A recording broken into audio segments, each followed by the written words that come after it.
Hello guys, তোমরা কেমন আছো? আশা করি তোমরা অনেক ভালো আছো। তো আমাকে যদি জিজ্ঞাসা করো তুমি কেমন আছো, আমি কিন্তু ভালো নেই।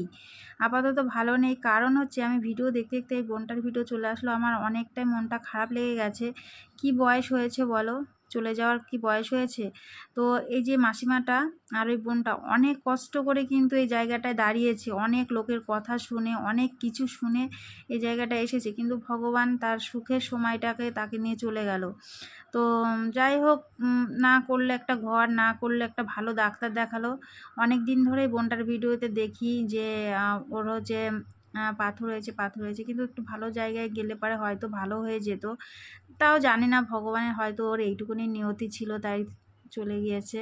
তো সবাইকে বলছি, সবাই একটু কামনা করো যেন এই বোনটা যেন ভালো জায়গায় যেতে পারে।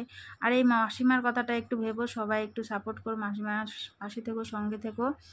আর দেখো এরা কেমন